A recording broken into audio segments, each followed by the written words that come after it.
नमस्ते। आज हम एक बहुत ही दिलचस्प सफर पर निकलने वाले हैं। एक ऐसा सफर जो हमें हजारों साल पीछे ले जाएगा, भारत के पाषाण युग में। ये वो कहानी है जो हमें बताएगी कि हमारे पूर्वज कैसे रहते थे। और कमाल की बात यह है कि ये कहानी पत्थरों पर लिखी हुई है। तो चलिए शुरू करते हैं। तो सबसे पहला सवाल जो दिमाग में आता है वो ये है कि भाई, उस जमाने की कहानी कैसे बताई जाए जब लिखने पढ़ने का कोई सिस्टम ही नहीं था। कोई किताबें नहीं, कोई डायरी नहीं। तो फिर हमें पता कैसे चला? जो हमारे आर्कियोलॉजिस्ट हैं, मतलब पुरातत्वविद, वो इस पहेली को सुलझाते कैसे हैं? चलिए इसी को समझते हैं। तो इसका जवाब छिपा है उन सुरागों में, उन क्लूज में जो हमारे पूर्वज पीछे छोड़ गए। और इन्हीं सुरागों के दम पर हम इतिहास के उन पन्नों को खोलते हैं जो कभी लिखे ही नहीं गए। देखिए, इतिहास को ना हम मोटे तौर पर दो हिस्सों में बांट सकते हैं। एक है प्रागैतिहासिक, यानी प्री हिस्टोरिक। ये वो दौर है जिसका कोई लिखित सबूत, कोई रिटर्न रिकॉर्ड नहीं है। हमें जो भी पता है वो पत्थर के औजारों जैसी पुरातात्विक चीजों से पता है। और दूसरा है ऐतिहासिक, यानी हिस्टोरिक, जहां से हमें लिखी हुई चीजें मिलने लगती हैं। तो आज का हमारा पूरा फोकस इसी प्री हिस्टोरिक एज पर रहेगा। अच्छा, तो ये जो हम पाषाण युग, कांस्य युग, लौह युग, मतलब stone age, bronze age, iron age बोलते हैं, ये आया कहाँ से? ये कमाल का आइडिया दिया था क्रिश्चियन यॉर्गनसन थॉम्सन ने। उन्होंने कोपेनहेगन के एक म्यूजियम में रखी चीजों को देखा और उन्हें मटेरियल के हिसाब से बांट दिया। और बस वहीं से हमें इतिहास को समझने का ये 3 एज सिस्टम मिला। तो चलिए अब इस सफर को आगे बढ़ाते हैं और चलते हैं सबसे पहले और सबसे लंबे दौर में, पूरा पाषाण काल, यानी ओल्ड स्टोन एज में। जरा सोचिए उस वक्त जिंदगी कैसी रही होगी। ये पूरी तरह से सर्वाइवल की लड़ाई थी। लोग शिकारी संग्राहक थे, मतलब हंटर गैदरर। न खेती का कोई ज्ञान, न जानवरों को पालने का, और तो और आग को कंट्रोल करना भी नहीं जानते थे। बस रोज का काम था भोजन की तलाश करना। अब भारत में पाषाण युग की खोज की कहानी भी बड़ी दिलचस्प है, और इसका हीरो एक ही इंसान है, रॉबर्ट ब्रूस फुट। वो एक भूवैज्ञानिक और पुरातत्वविद थे जिनकी एक खोज ने भारत के इतिहास को देखने का नजरिया ही बदल दिया और ये साबित कर दिया कि यहाँ प्राचीन मानव रहते थे। और वो साल था 1863। मद्रास के पास पल्लवरम में उन्हें मिली एक हाथ की कुल्हाड़ी, एक हैंड एक्स। ये खोज छोटी लग सकती है, पर यह बिल्कुल पहला ठोस सबूत था कि भारत में भी मानव का इतिहास बहुत बहुत पुराना है। और सिर्फ औजार नहीं मिले, हमें औजारों का पूरा एवोल्यूशन देखने को मिलता है। देखिए, लोअर पैलेलिथिक में बड़े बड़े भारी कोर टूल्स थे, जैसे हाथ की कुल्हाड़ी। फिर मिडिल पैलेलिथिक में आए फ्लेक टूल्स, जो ज़्यादा नुकीले थे। और अपर पैलेलिथिक तक आते आते ब्लेड और ब्यूरिन जैसे छोटे, तेज और सटीक औजार बनने लगे।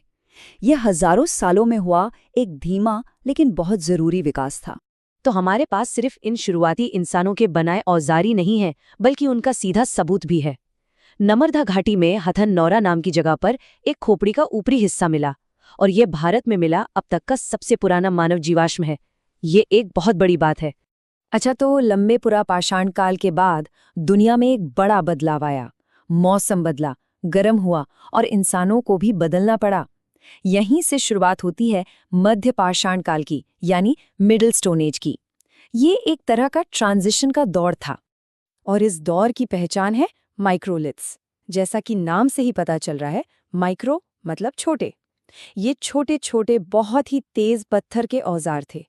इन्हें भालों या तीरों के आगे लगाया जाता था और इसने शिकार करने के तरीके में एक क्रांति ला दी।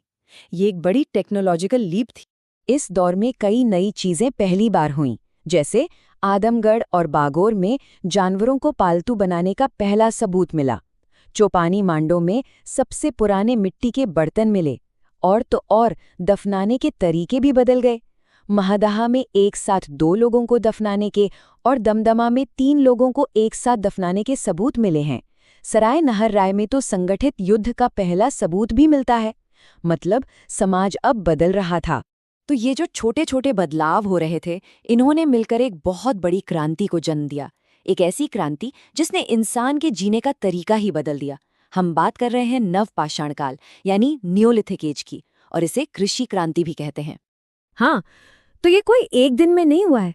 ये एक धीमी प्रक्रिया थी जो हजारों साल चली।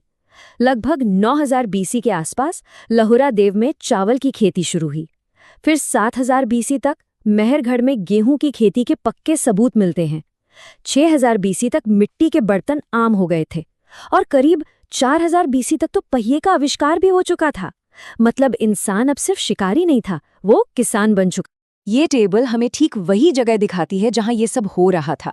देखिए, लहुरा देव में चावल का सबसे पुराना सबूत 9000 से 7000 बीसी के बीच का। मेहरगढ़ में गेहूं का 7000 बीसी का। चोपानी मांडो, जैसा हमने देखा, मिट्टी के बर्तनों के लिए जाना जाता है। और बुर्जोहोम, जहां गड्ढों में घर बनाकर रहते थे। मतलब ये क्रांति अलग अलग जगहों पर अलग अलग तरह से हो रही थी। उस दौर की जिंदगी को और करीब से समझने के लिए चलिए एक बहुत ही कमाल की जगह पर चलते हैं। हम बात कर रहे हैं कश्मीर में बुर्जहोम की। बुर्जोहोम में जो मिला है वो सच में हैरान करने वाला है।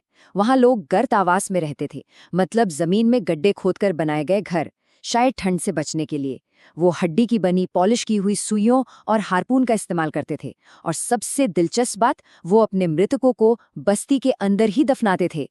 एक कब्र में तो इंसान के साथ एक कुत्ते को भी दफनाया गया है, जो शायद उनके बीच के गहरे रिश्ते को दिखाता है। तो इस पूरे सफर का, इस पहली हाथ की कुल्हाड़ी से लेकर पहले गांव तक के सफर का मतलब क्या है, इसकी विरासत क्या है? देखिए, एक खानाबदोश जिंदगी से एक जगह बस कर समाज बनाने तक पाषाण युग ने ही उस हर चीज की नींव रखी जो बाद में आई। चाहे वो गांव हो, शहर हो या फिर पूरी की पूरी सभ्यता। आग पर काबू पाना, एक बीज बोना, एक मिट्टी का बर्तन बनाना, हर एक खोज एक बहुत बड़ा कदम था जिसने हमारी आज की दुनिया का रास्ता बनाया। तो पाषाण युग तो खत्म हो गया, लेकिन इनोवेशन यानी कुछ नया करने की चाह कभी खत्म नहीं हुई। समस्याओं को सुलझाने की ये जो कहानी है, ये आज भी हमारी कहानी है। और ये एक सवाल छुड़ जाती है कि हमारे भविष्य के पाषाण उपकरण, हमारे फ्यूचर के स्टोन टूल्स क्या होंगे।